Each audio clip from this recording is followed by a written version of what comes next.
In the history of English football, few stories are as fascinating, heartbreaking, and ultimately forgotten as that of Joe Cole.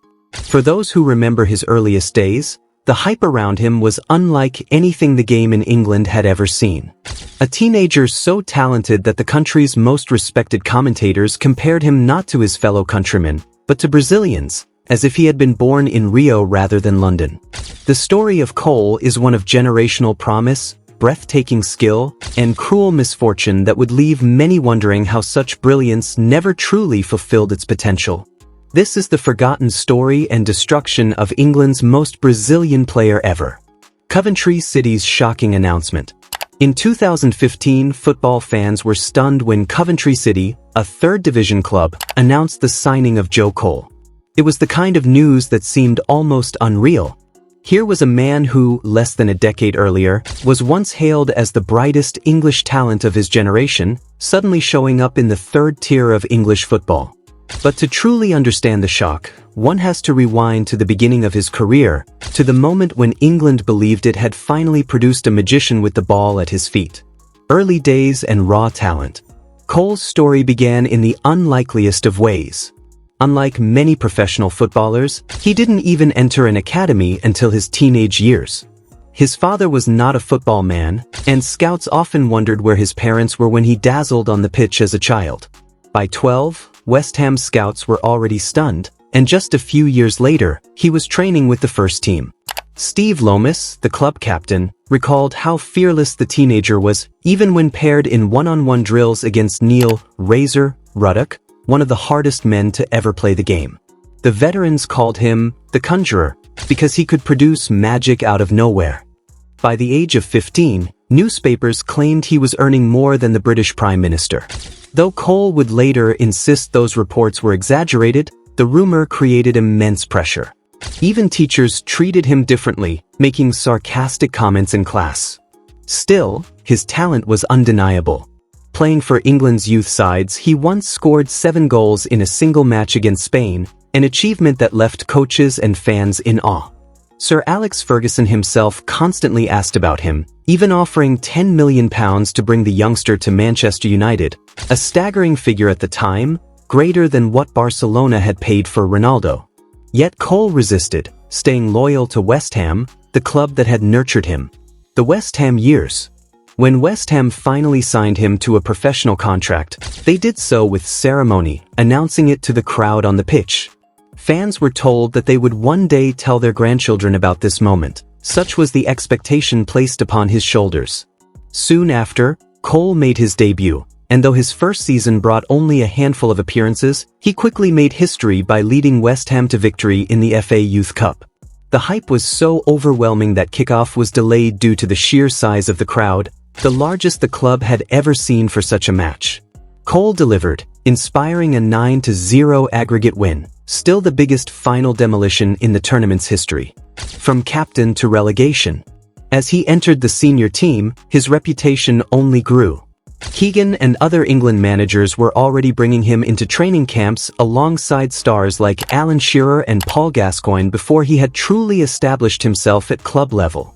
At 17, he was not just a prospect, but already seen as a player destined to lead England into a new era of technical brilliance. But then came West Ham's decline. By the early 2000s, with talents like Michael Carrick, David James, and Jermaine Defoe in the squad, expectations were high. Yet injuries and internal conflicts plagued the club. Paolo Di Canio fell out with management, and suddenly, at just 21 years old, Joe Cole was made captain of a sinking ship. Despite his best efforts, West Ham were relegated in 2003, considered one of the best squads ever to go down. Cole was voted Player of the Year, but relegation meant he would not stay long. Chelsea and the Mourinho era.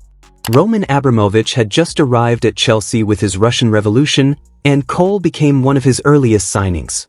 Brought in to replace the legendary Gianfranco Zola, Cole was under immediate pressure.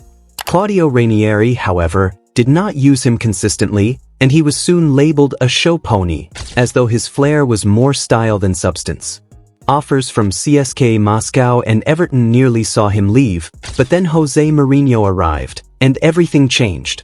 Mourinho's relationship with Cole was complicated. He admired his talent but constantly criticized him, often in brutal fashion. After Cole scored a winning goal against Liverpool, Mourinho told reporters he was disappointed because Cole stopped contributing after his goal. The message was clear: flair alone would not be enough. Many believed Mourinho's tactical discipline stripped Cole of his natural creativity, but others argued it was under Mourinho that Cole reached his peak. By 2005 and 2006, Cole was scoring vital goals, providing assists against European giants like Barcelona and Bayern Munich, and being named to the Premier League Team of the Year. His goal against Manchester United to seal Chelsea's second consecutive league title remains one of his finest moments, and he even earned a Ballon d'Or nomination after his stunning volley against Sweden at the 2006 World Cup. Injuries and decline. But fate would soon intervene. A fractured foot sidelined him for months, and though he fought back, his career trajectory was never the same. Mourinho left Chelsea, and though Cole remained a key figure, contributing goals and assists and winning Chelsea's Player of the Year, disaster struck in 2009. A heavy challenge in an FA Cup match against Southend United tore his ACL, an injury that kept him out for 8 months. By the time he returned, Carlo Ancelotti had moved the team forward without him. Despite scoring important goals, including a memorable backheel against Manchester United, Chelsea did not renew his contract. His departure stunned teammates like John Terry, who insisted Cole was still one of the best in England. Liverpool and the Lille revival. Liverpool swooped in, with Steven Gerrard even claiming that Cole could match Lionel Messi in ability.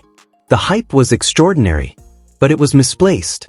On his debut, Cole was sent off. In his next match, he missed a penalty. Manager Roy Hodgson soon labeled him a disappointment, and his time at Anfield quickly unraveled. A loan to Lille offered him a lifeline. In France, he rediscovered some of his old magic, linking up with Eden Hazard and Dimitri Payet, dazzling fans, and even scoring his first career hat-trick. For a moment, it seemed as though Cole had found his new home. But Liverpool blocked a permanent move, bringing him back only for Brendan Rodgers to sideline him once again, criticizing his wages publicly before eventually terminating his contract. Final years in England. Cole returned to West Ham, but under Sam Allardyce, he was never the right fit. The flair player was incompatible with a manager who prioritized physicality and direct football. A brief stint at Aston Villa followed, but by then he was no longer the rising star once compared to Brazilian legends. Injuries, tactical systems, and constant mismanagement had worn him down. The American chapter. His final years as a player saw him move to Coventry and then to the United States, where he played in the MLS. There, away from the immense pressures of English football, he found moments of joy again, scoring spectacular goals and even working as a player-manager. Yet for fans who remembered the boy wonder, it felt bittersweet. Joe Cole was a player ahead of his time, a rare English footballer with Brazilian flair, dribbling skills, and creativity that seemed almost foreign to the country's rigid style of play. But his career became a case study in how talent alone is not enough. Injuries, managerial conflicts, tactical mismatches, and the crushing weight of expectation all played their part in preventing him from reaching the heights many believed were inevitable. In the end, Joe Cole's story is not simply about wasted potential, nor is it just about bad luck. It's about how the brightest flame can sometimes burn too quickly under the weight of expectation, pressure, and circumstance. He gave English football moments of pure magic, flashes of artistry that will never be forgotten by those who witnessed them, yet his career serves as a reminder that talent alone is never enough. The tragedy and beauty of Joe Cole's journey is that we will always be left wondering what might have been, a question that makes his name echo louder in the forgotten halls of football history. Today, when fans look back, Cole's name often comes up as a what-if story, a reminder of how fragile a footballer's career can be. He remains one of the most gifted English players of his generation, a man who once inspired comparisons to Brazil's finest, only to see his career unravel in a way that no one could have predicted. The story of Joe Cole is not just about football, but about the dangers of expectation, the cruelty of injuries, and the fine margins that separate legends from the forgotten. In the end, his career serves as both inspiration and warning, a tale of brilliance that shone brightly but never quite fulfilled its promise.